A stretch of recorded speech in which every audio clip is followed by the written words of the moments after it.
Hey guys. Um, Today we're going to talk about an author that I'm willing to bet uh, probably not no one in the audience has heard of. There are only about, 100 viewers in most of my videos. The author is a French writer. He is still living. His name is Pierre Michon. He is probably the least controversial author that I've covered on the channel. Maybe Richard Yates isn't terribly controversial, but or Saul Bellow for that matter is probably not quite super controversial. But Pierre Michon is a writer who I would actually say is similar to Borges.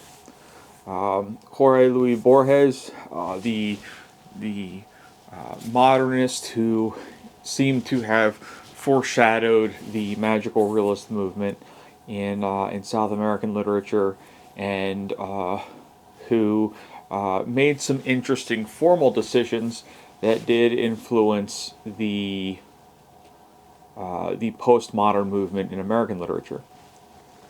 So Pierre Michon, what he does that is like Borges is that he presents lives. He doesn't write stories or fiction. The person who probably writes the most like Pierre Michon is somebody that is a classic writer who I'm willing to bet some of you haven't heard of. I'm sure there are other members of the audience who have heard of this one, and that's Plutarch. Plutarch was I believe, Roman biographer, and what he would do is present biographies of famous figures from the Greek and Roman empires and compare and contrast them.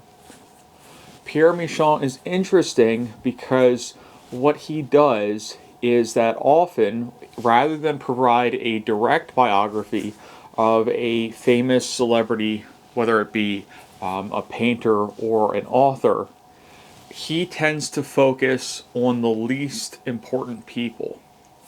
So he has a biography of Vincent van Gogh, for instance, that we're going to talk about briefly.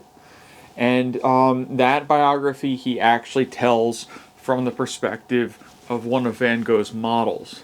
And then again, this is not a fictional story so much as it does resemble a biography. Sometimes the short lengths of these biographies, as well as certain stylistic elements, make them fall more in the realm of fiction. But it's a very interesting way to provide a biography of Vincent van Gogh, to provide a biography instead of a model who was a part of Van Gogh's life for a brief period. Pierre Michon has won some international awards. He's won a Kafka Prize. He's won two or three smaller French awards. These are not small awards in the sense that, like, it's a college university award for one story.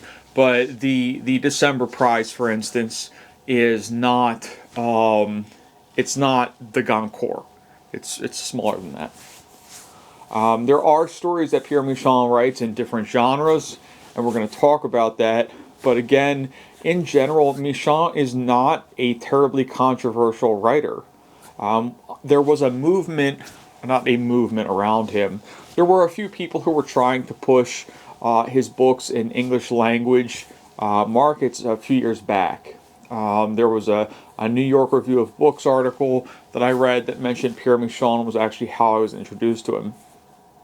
The article claimed that he's regarded as one of France's great writers. I've talked to people who work in French education. So it's not to talk to a magazine professional or a professional writer of magazines and book reviews, and it's not to talk to the authors themselves. But the general reading public in France, to my understanding, is not actually super enthused on Pierre Michon, not because they're turned off by him, but just because he's not the most controversial writer. He's not necessarily always pushing boundaries of things. And so with Michon, we do have an experience of something a little different, where it seems that his popularity might actually be stronger internationally in other areas of Europe rather than in France. or in America for that instance, because again, I have not seen a great deal about Michon in English. His writing is available in English. I double-checked before I started making this video, and basically everything that he's written is compiled in English translations, although it might be presented somewhat differently than it is in the French. The stories that he often writes are about novella length, between short story and novella, and he does have a novel, or a few depending on how we define the term novel. But what I'm going to do is introduce myself. I'm Mark, and this is Several Books.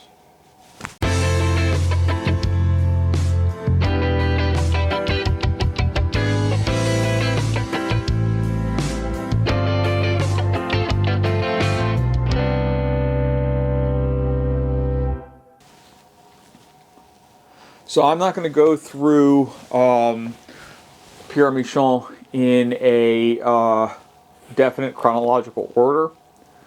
The idea for Michon is basically just as these books present themselves to me as I had them on my library shelf. The first of these books is called Vie minuscule. It's translated as Little Lives. Michon's writing he's not the greatest stylist of all time, but he's certainly no amateur. He tends to use very long sentences, and this book, Vie minuscule, reminds me of a similar aesthetic philosophy to the writing of W.G. Sebald. What he tends to do is provide entire histories of characters' lives, so you're getting what's called life writing. And this is very much about the idea of more autobiographical writing, and when discussing certain figures and making stories about those figures, rather than provide one instance in their life the way that we get with Chekhov, we get the entire biography. It's very much akin to the Plutarch lives that I've mentioned already in this video. Again, you get some very beautiful sentences in here. The way this book is organized is a little interesting. It's basically written as Michon kind of living and walking around a town, so to speak, and things that are going on in his life. It's not without conflict, especially towards the end. There's a scene of some desperation and some sex and drug use, but it's not very heavy. It's really not the focus of the book. It adds to the book. It doesn't take away from it. And it's very mild, all things considered, especially compared to other things that I've had mentioned on this channel, other books. So I wouldn't be upset if I had handed this to a teenager. I wouldn't say, oh, you can't read this. Most of the book is it's this meditational life in this small town, and then what Michon does is that he writes these biographies of very unimportant people. So he sees like some graffiti in a coffee shop or something in the beginning, or a bar, and basically constructs a biography around a very unimportant person in the town. And what he does is that guy leaves the town and goes for a gold rush, I think in western United States. But it's a very unimportant, uninteresting figure, not uninteresting, but he's such a minor figure in the life of this town, and Michon sees him and elucidates his entire life for us. He does this with a number of different figures. I think there might be a teacher, there's a priest or a pastor of some sort, and basically just it's a lot of figures who aren't terribly significant. For this reason, because of the way this is presented, I would say it's kind of a short story cycle, but again, we're not getting actual fictions in a contemporary sense. There is nothing really common between Pierre Michon and a writer like Raymond Carver. He's really doing his own thing because of how unique it is, how unusual. Although it doesn't typically involve magic or metafiction, I would say it has something more in common with a writer like Jorge Luis Borges than anything else that I've seen recently. Maybe a writer like Georges Perec. You could imagine someone from Aleppo doing something similar, but he's not an Aleppan writer. He's not in Aleppo. He's not Hervé Letellier. or those other writers. He's really kind of doing his own thing. V Minuscule is great. I'm going to say this is an S tier book. The next book that I'm going to talk about is Les Onze, or Les Onze. It means the 11. And this is probably his most recent book, so we're not really following a chronological order. But it's a short novel. This copy is like 130 some pages. The premise of the novel is that in the Louvre, which is a real art museum, it's probably the biggest in France, in a real location in the Louvre, Michon writes of a fictitious painting hanging on the wall. And the painting, if I remember right, is called The 11. And basically the painting is of a scene of the French Revolution. And what he does is he kind of tells the history of the composition of the painting. So this probably sounds like a Jorge Luis Borges story or something very metafictional. This type of postmodern metafiction type thing is not common to Michon, but he does execute it incredibly well. This is not necessarily the best book that I've ever read in my life, nor is it necessarily the most shocking piece of metafiction, but it is a very well done short novel. It won an Académie Française prize, I believe. It's definitely worth looking into. I don't think it's going to be on the shelf of your local bookshop, but I am sure there is a translation in English that you can find if you look for it. So let's give this like an A. The next book that I'm going to bring up is Rimbaud the Son. And this is an interesting book. Again, probably has more in common with The 11, the book about the painting, than V Minuscule, but it does have something in common with V Minuscule. This is, in the U.S., was apparently sold as a non-fiction biography. In France, this is considered a work of fiction. As a biography alone in the conventional sense, in my opinion, it's not very good. We don't get a whole lot of information about Rimbaud. There's some conjecture, and so on and so forth. As a work of fiction, though, it's very interesting. What Michon does is, rather than give a biography of Rimbaud, who is the central figure of this biography, he gives us a sort of anti-biography. He gives us biographies of figures who were unimportant in Rimbaud's life, or maybe not the most important, saying they weren't important. His teacher, an accomplished poet who ignored him, and so forth. So they were figures in his life, and they interacted. But in comparison with the history of Rimbaud in France today, these figures are completely not a part of history. Rimbaud, however, is remembered and taught in literature classes and so forth. So we're getting a story of Rimbaud's life in France, but it's written as biographies of people who are unimportant to Rimbaud. It's a very unusual style of book because of the way this biographical elements work together, and the idea that he is writing a true life story of Rimbaud. Again, I'm thinking of something more metafictional, or questions of important lives versus unimportant in the world of history. So he's challenging conventional narratives, and we are really getting something that in some ways could be seen as postmodern. This is not the best book I've ever read, however, but I do think it's worth reading. It is available in English, although to my understanding, none of Pierre Michon has been spectacularly successful in the U.S., and I think it might be a little harder to find, as with most of his books. If you're into Rimbaud and French literature, this is a good book. If you're looking for a good biography of Rimbaud as such, there are going to be better books. If you want to see an artistic biography, a sort of mix of fact and fiction, and a very unusual take on who are the important people in history. This is worth reading. So I'm going to give this like a B or a B plus. Rimbaud le Fils or Rimbaud the Son.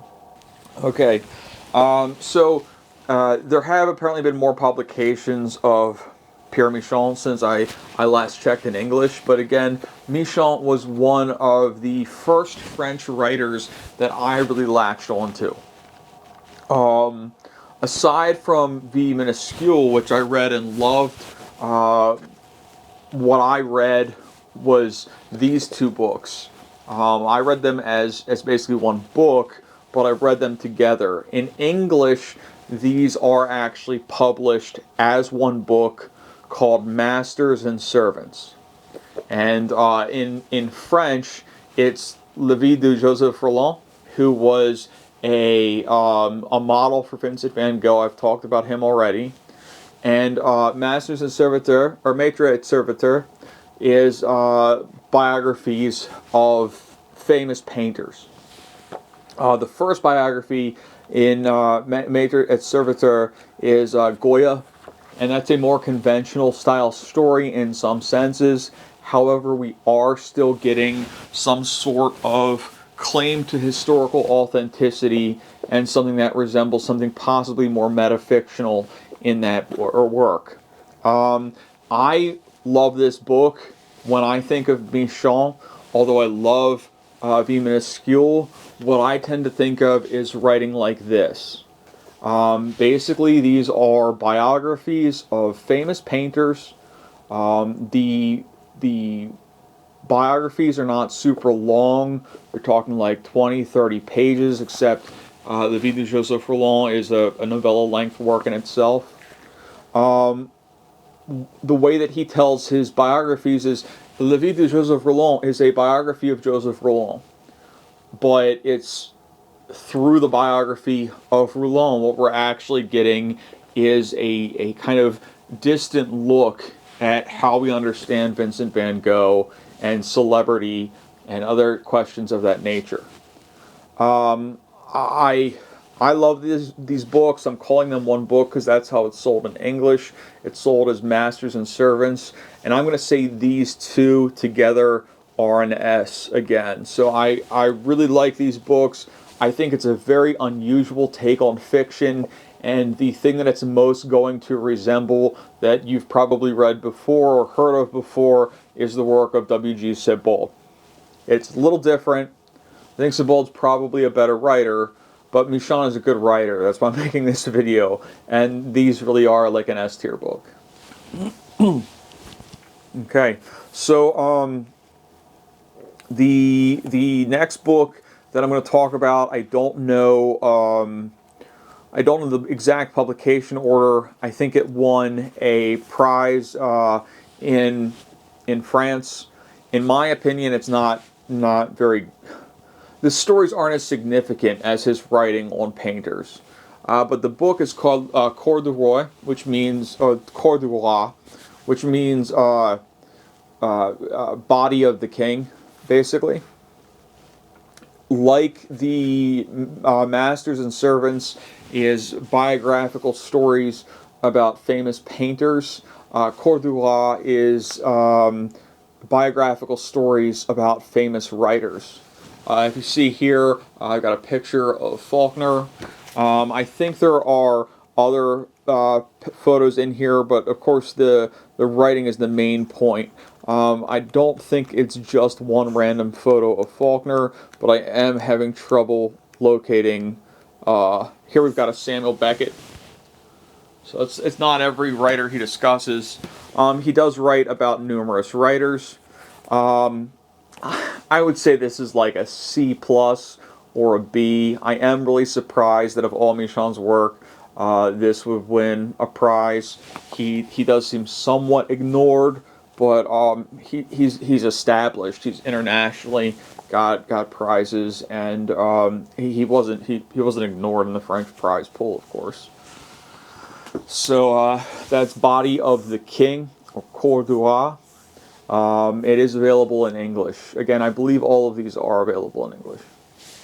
The next book I'm going to talk about is called Abbies, and this is basically interesting. It's taking that idea of biography, and what he's actually discussing is like the building of an abbey, like a church type thing. You know what I mean? Um, I believe this is based on fact. It is written basically as a history book, but again, it's Pierre Michon, so that history is very artistically done. In my opinion, it's right to call this fiction, but I think if you were to show this to someone who was not open to new fiction or fictional forms, they might be like, "Well, this wasn't really that great of a history," thinking that the book is just supposed to convey information. Again, we're really talking about like real world stuff spilling into fiction, life writing, auto fiction type stuff. But Abbies it's a decent book. I'd say this is probably like a B minus maybe, or a B. Not the worst thing I've ever read, not the best thing I've ever read. The last book of his that I have in French is called Le Deux Bons. The book is basically two stories about being a French teacher. The second one, Le Petit Boon, was unpublished until more recently. It's not as good as the first one. Le Grand Boon is a good novella. I think it's like 70 or 80 pages. It's not super long. It's a very interesting story about what it must be like to grow up, or to watch kids grow up.